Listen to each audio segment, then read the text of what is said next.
नमस्कार, नमो बुद्धाय, जय भीम, जय पेरियार। आप सभी का जागो पंच में बहुत बहुत स्वागत। आज जागो पंच आपके लिए तैयार कर रहा है शूद्र स्मृति में जो भाग आएंगे उन भागों की यहीं से शुरुआत होगी। इस शुरुआत में आप सबसे पहले हम वर्ण व्यवस्था के उस पहले बिंदु को, पहले पायदान को लेंगे। जो पहला पायदान है ब्राह्मण। ब्राह्मण शूद्र स्मृति में क्या है? ये शूद्र स्मृति का निर्माण अभी प्रक्रिया में है, अभी चल रहा है। इस प्रक्रिया में जो चल रहा है वही आपको बताया जाएगा, क्योंकि शूद्र स्मृति पुस्तक मैं लिख रहा हूं। लिखने के अलावा जब तक वो बाजार में आती है उससे पहले मैं चाहता हूं कि आप तक इस चैनल के माध्यम से कुछ अंश आप तक पहुंच जाएं कि आखिर शूद्र स्मृति क्या है। हम यहां पे चर्चा करेंगे कि स्मृति क्या है। स्मृति वो होती है जो हमारी पीछे की याददाश्त या पीछे की घटनाओं का आज स्मरण हो जाए, उसी को हम स्मृति कहते हैं। लेकिन हमारे समाज के कुछ सातिर लोगों ने हमें स्मृति का मतलब कुछ और बताया, स्मृति का मतलब कुछ और दिखाया। तो उसी अनुसार मेरे विचार में यह आया कि मैं भी उस स्मृति का निर्माण करूं जो परंपरा हमारे इस समाज की रही है। तो उसी परंपरा के अनुसार आप देखिए, मनुस्मृति लिखी गई है जिसमें किसी की स्मृति का कोई जिक्र नहीं है। उसमें केवल विधान लिखा गया है। विधान यानी संविधान, यानी वहां के जो समाज उस परिक्षेत्र में रह रहे हों, एक निश्चित दायरे में, वहां के लोगों की जीवन शैली कैसे, कौन रहेगा, किसको क्या अधिकार मिलेंगे, किसकी कितनी प्रताड़ना होगी, किसका कितना राज्य मिलेगा, किसको कितना सेवा का कार्यभार मिलेगा, यह मनुस्मृति में दिया गया है, जिसका कोई स्मृति से लेना देना नहीं। लेकिन हम आपके लिए लेके आए हैं शूद्र स्मृति। इसका समाज से पूरा लेना देना है। इसमें यह बताना है, शूद्र स्मृति में यह दिखाना है कि कैसे हम समाज के साथ व्यवहार कर रहे हैं। जो पहले निर्धारित था मनुस्मृति में, यदि आज वो नहीं है, अगर जो स्मृति मनुस्मृति में निर्धारित था वो आज नहीं है, तो निश्चित तौर पर बदलाव होना चाहिए। बदलाव कैसे होना चाहिए? वहां पर ब्राह्मण था, जप तप शिक्षा भिक्षा के आधार पर उसे ब्राह्मण कहा गया था। लेकिन क्या आज जब तक वाली प्रक्रिया आपको कहीं समाज में दिखाई दे रही है? यदि दिखाई दे रही है तो मैं स्वीकार करता हूं। अगर आपको दिखाई दे रहा है कि जब तक भिक्षा शिक्षा का ब्राह्मण से लेना देना है, तो वो ब्राह्मण मैं स्वीकार कर सकता हूं। लेकिन यदि नहीं है तो मैं मनुस्मृति को अपनी स्मृति के आधार पर यहां शूद्र स्मृति के अंतर्गत ला रहा हूं, जिसमें यह मैं साफ साफ दिखा रहा हूं कि ब्राह्मण कौन? ब्राह्मण वो जो जप तप शिक्षा भिक्षा से जुड़ा रहे, वही ब्राह्मण। और यदि वो इन चीजों से विरत है तो निश्चित तौर पर अब समय बदल गया है, इन्हें ब्राह्मण नहीं कहा जाएगा। जो जिस पेशे में गया है, जो जिस व्यवसाय में गया है, उसको वही कहा जाएगा। अब समय बदला है तो ये भी बदलना चाहिए, क्योंकि आपने कर्म के हिसाब से बदला, जन्म के हिसाब से बदला, क्या आपके पुरखों का राज कब तक चलेगा? तो आज ये स्मृति जो है, जो ब्राह्मण जिसे कहा गया था, रामधारी सिंह दिनकर ने एक अपने कविता में लिखा भी हुआ है कि ब्राह्मण वो कौन है। तो मैं उन कविताओं को पढ़ के आपको सुनाना भी चाहता हूं। ऊंच नीच का भेद न जाने, ऊंच नीच का भेद न माने, वही श्रेष्ठ ज्ञानी है। दया धर्म जिसमें हो, सबसे पूज्य वही प्राणी है। क्षत्रिय वही भरी हो जिसमें निर्भयता की आग, क्षत्रिय वही भरी हो जिसमें निर्भयता की आग, सर्वश्रेष्ठ ब्राह्मण है वही जिसमें तप और त्याग। क्या आपको ऐसा ब्राह्मण तप और त्याग वाला दिखाई देता है कहीं? नहीं। तो ये ब्राह्मण क्यों? अब हम नहीं स्वीकार करेंगे कि ये ब्राह्मण हैं। मनु शूद्र स्मृति ये कहती है, शूद्र स्मृति अब लागू होगी, शूद्र स्मृति का विधान आएगा। आप धैर्य रखिए, ये विधान होगा कि जन्म और कर्म के अनुसार से आपने रंग के आधार पर वर्णों का विभाजन किया था, तो अब तैयार रहिए इसी विभाजन में या तो आप चले जाइए शिक्षा भिक्षा की ओर, नहीं तो अब स्वीकार कर लो कि समानता और भाईचारा ही सामाजिक जीवन की आधार शैली हो या आधार हो। तो ये जो कविताएं थी रामधारी सिंह जी की, ये बताती हैं कि कैसे एक मानव बनेगा। लेकिन यहां पर देखिए, इनका जो जातिवाद था वो आज ही नहीं, महाभारत काल में भी था। ये ऐसे नहीं थे, इनका ये जो समाज के साथ शोषण की प्रक्रिया है, ये ऐसा नहीं है कि रामचरितमानस में ही मिले। तो ब्राह्मण कौन है, ब्राह्मण क्यों ऐसा है? अगर अब वो ऐसा नहीं है, हमारे अभी किसी एक मथुरा के बहुत ही जो सन्यासी हैं उन्होंने ये बताया, उन्होंने ये कहा कि अगर जो जप तप शिक्षा भिक्षा के द्वारा जो अर्जन कर रहा है वही ब्राह्मण है। जो सरकारी नौकरी कर रहा है, जो सरकारी नौकरी कर रहा है उसको उन्होंने शूद्र कहा। तो क्या समस्त ब्राह्मण ये स्वीकार करेगा जिसके अंदर श्रेष्ठता का घमंड भरा पड़ा है, वो शूद्र स्वीकार करेगा? भले ही शूद्र का वो काम कर रहा है, खेतों में ट्रैक्टर लेके हल जोतने का काम कर रहा है, मेरा भी खेत ब्राह्मण के ट्रैक्टर से जोता जाता है, तो वो शूद्र है। तो यहां पर मेरा वर्ण बदल गया, तो ये वर्ण अब शूद्र स्मृति में बदलेंगे। आपके सामने अब तक कोई विधान नहीं आया, लेकिन अब विधान आने जा रहा है। या स्वीकार करिए समानता या भाईचारे को, या स्वीकार करिए कि आपके अंदर अमानुषीय गुण हैं। इन्हीं चीजों को लेके मैं आपको ध्यान दिलाना चाहूंगा कि पुराने समय में महाभारत काल की बात करूंगा, ये जो वेद ग्रंथ जो भी लिखे गए थे, ये किसी बहुत ही जातिवादी व्यक्तियों के द्वारा लिखे गए थे, जिनमें ये चीजें साफ साफ दिखाई देती हैं। कर्ण के साथ कैसा अमानवीय व्यवहार हुआ था, लेकिन वहां कर्ण ने ऐसा जवाब दिया था कि जाति कौन।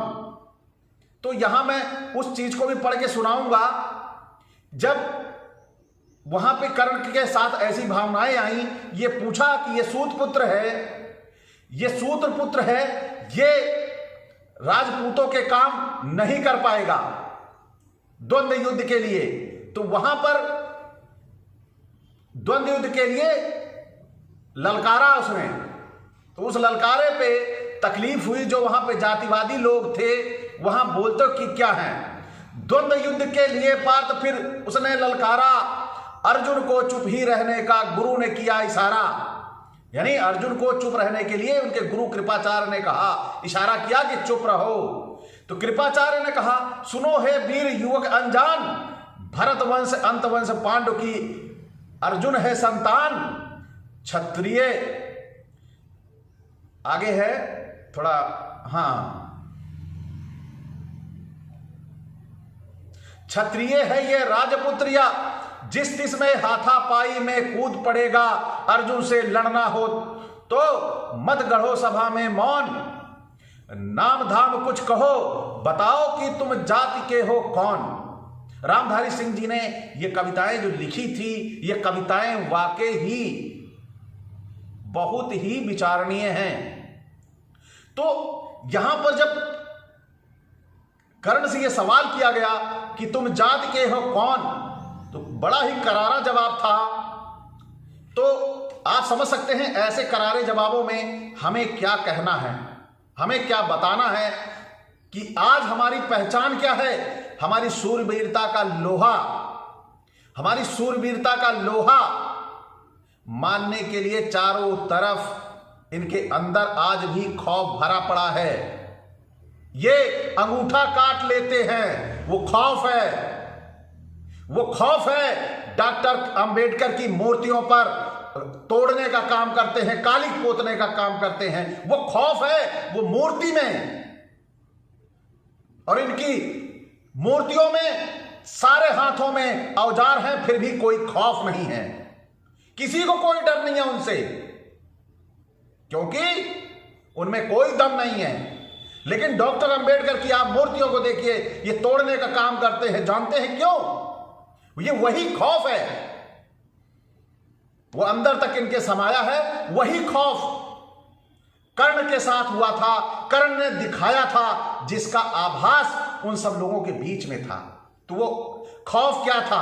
भले ही ये कहानी है, लेकिन यहां खौफ बरकरार है। तो क्या कहा?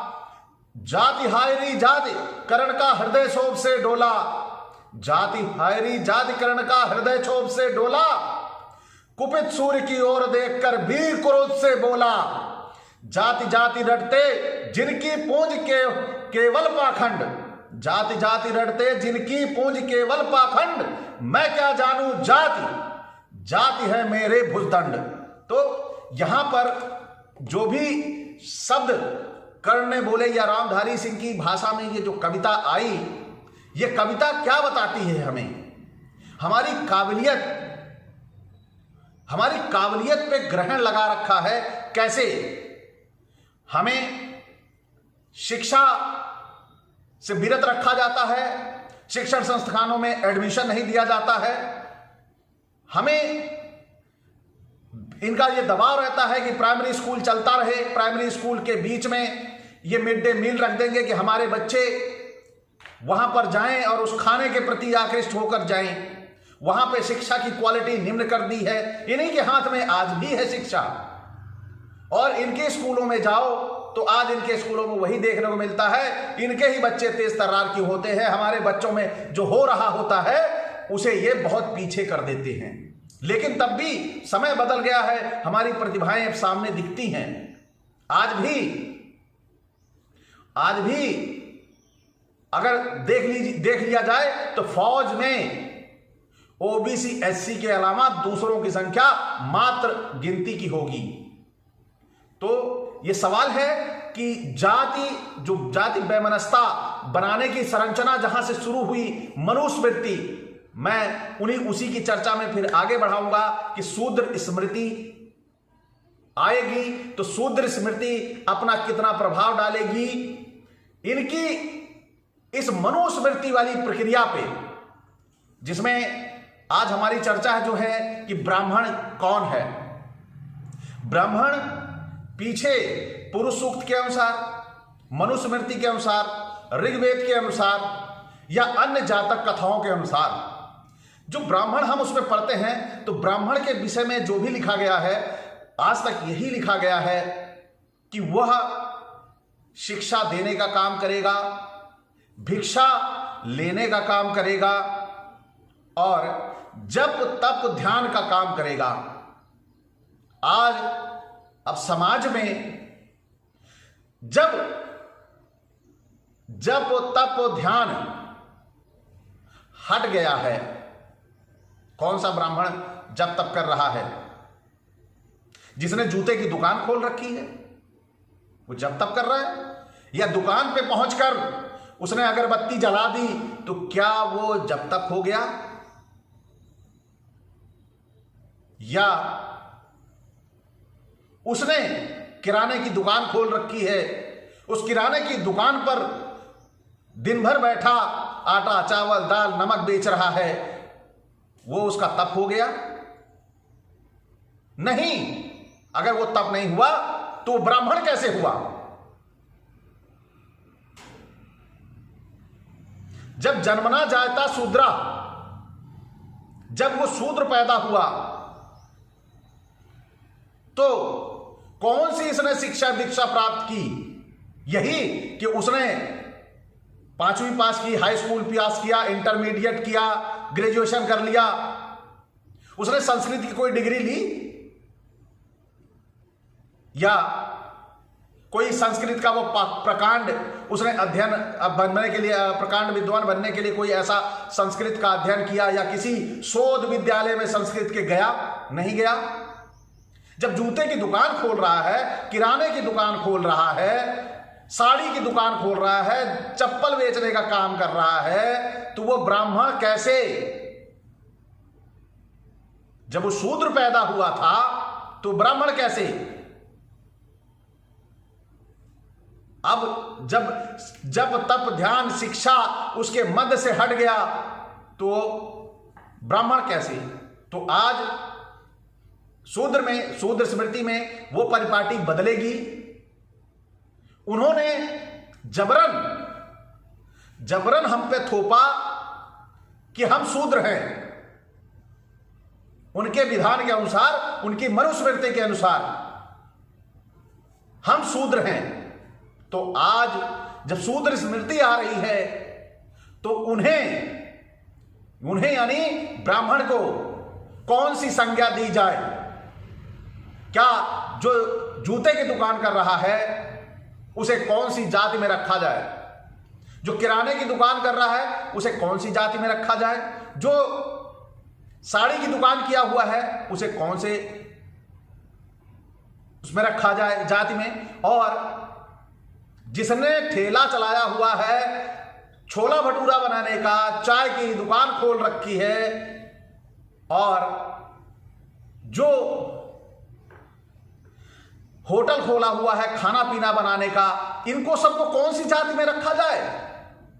अब ये गहन मंथन का विषय है। तो इस मंथन को खत्म करने के लिए मैंने शूद्र स्मृति नामक पुस्तक का लिखना शुरू किया और उसमें यह निर्धारण किया कि जैसे हम आज पढ़े लिखे हैं तो हमें तो बहुत दिनों बाद पता चला कि शूद्र स्मृति हमारे लिए एक अमानुषीय षड्यंत्र थी। तो हमारे समाज को भी पता लगना चाहिए कि शूद्र स्मृति को यदि विधान नहीं माना जाएगा, तो शूद्र स्मृति को जो विधान नहीं माना जाएगा तो इस श्रेष्ठता का दम भरने वालों को हाशिए पे लाया जाएगा। क्योंकि हम ये भारत के मूल निवासी हैं और हमारा ये स्वभाव है, हम उदार हैं। उदारता हमारे शरीर के रोए रोए में समाई हुई है। तो हम ये चाहते हैं कि समानता और भाईचारे का प्रादुर्भाव हो और हम पूरे भारतवासी इस जातिगत वैमनस्यता को त्याग आपस में भाईचारा बनाएं। लेकिन ये जातिगत श्रेष्ठता जिस व्यक्ति के अंदर आई है, उस अमानुषीय व्यक्ति को हमें यह बताना होगा कि वो जातिगत श्रेष्ठता का समय खत्म हो गया। क्योंकि तुम जातिगत श्रेष्ठ तब थे जब तब भिक्षा पर तुम्हारा पेट पलता था, गुरुकुल सिस्टम चलता था। आज गुरुकुल सिस्टम खत्म है तो तुम ब्राह्मण नहीं हो।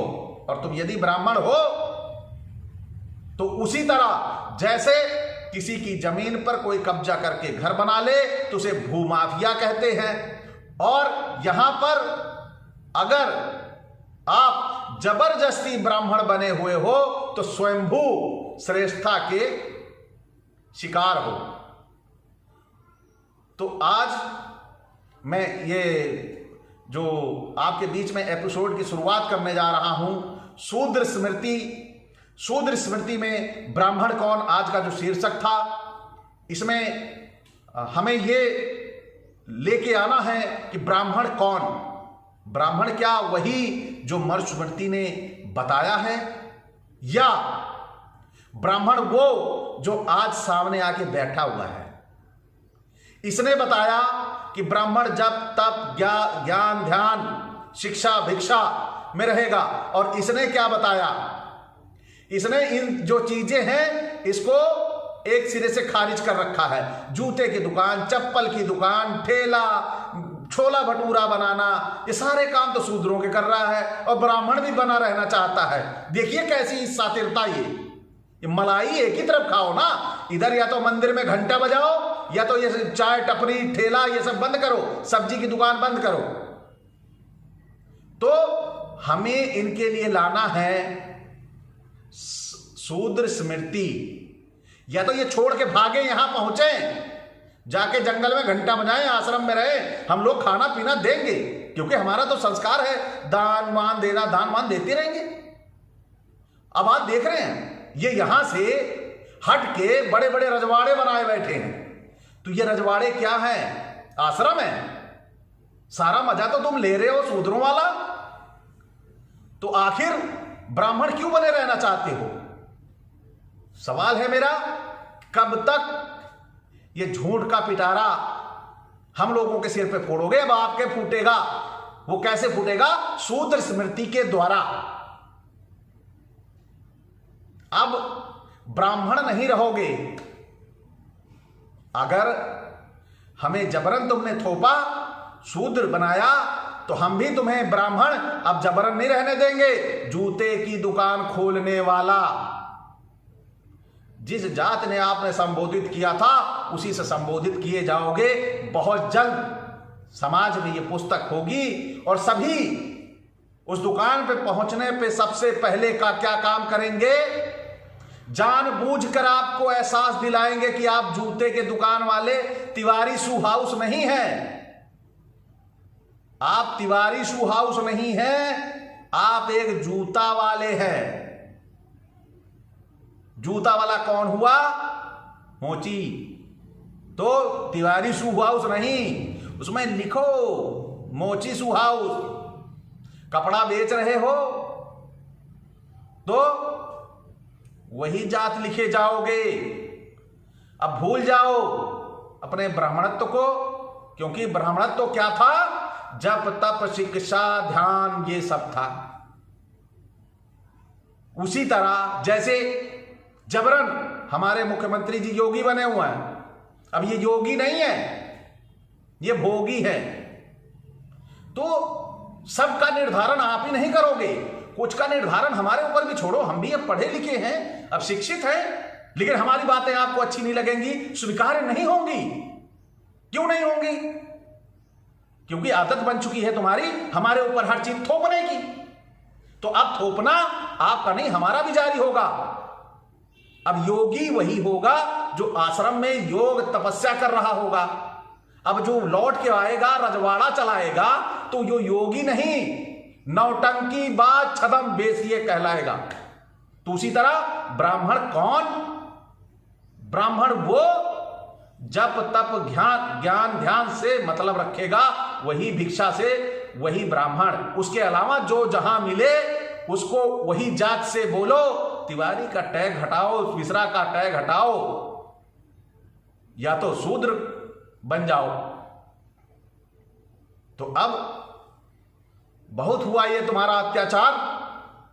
शूद्र स्मृति के द्वारा आप सभी का होगा शिष्टाचार।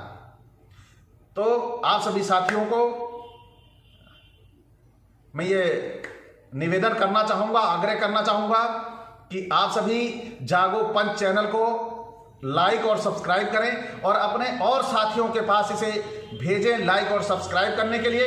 क्योंकि शूद्र अभी तक तो चल रहा था, सच्ची रामायण का सीरीज चल रही थी, वो जारी रहेगी। इसके अलावा अब शूद्र स्मृति की सीरीज आने वाली है। आज ये पहला भाग था ब्राह्मण कौन। अभी ब्राह्मण कौन का भाग 1, 2 और आएगा, क्योंकि यहीं से ही पूरा नहीं होगा। आज कुछ पंक्तियां थी जो रामधारी सिंह की, जो मुझे प्रभावित कर गई, और मैं आपके बीच में शूद्र स्मृति के इस भाग को शुरू करने के लिए आ गया। और लगातार ये भाग आपको मिलते रहेंगे।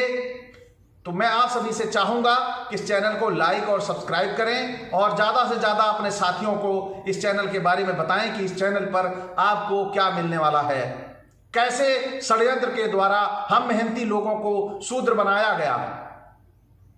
उसी तरह जिस तरह हमें शूद्र बनाया गया, उसी तरह जन्म कर्म रंग गुण के आधार पर, 4 चीजें थी जिसके आधार पर हमें यहां लाके मतलब इस वर्गों का बना के वर्गों को उनको छटनी करते रहे, कभी रंग के आधार पर, कभी जन्म के आधार पर, कभी कर्म के आधार पर। तो यही सब हम भी कर सकते हैं। इस शिक्षा तो इन्हीं से मिलेगी, तो उस शिक्षा का हम लोग उपयोग करेंगे शूद्र स्मृति में। हमारे आसपास जो भी व्यक्ति ब्राह्मण है, वो अगर ब्राह्मणत्व से दूर है, उन कार्यों को नहीं कर रहा है, पूजा पाठ, पुरोहित गिरी, शादी विवाह और भिक्षा शिक्षा तप करना, ये सब नहीं कर रहा है, तो आप भी उसे ब्राह्मण मानना बंद करिए। अगर वो कभी भी भिक्षा मांगने आ रहा है तो ये ठीक है, वो ब्राह्मण है।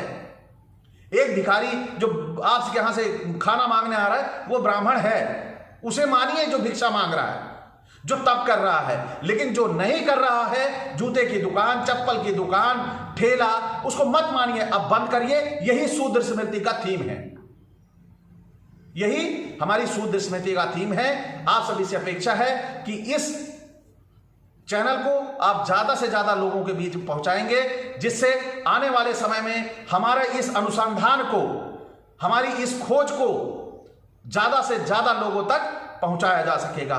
तो इसी के साथ आप सभी से नमो बुद्धाय, जय भीम, जय पेरियार, जय ललई जी।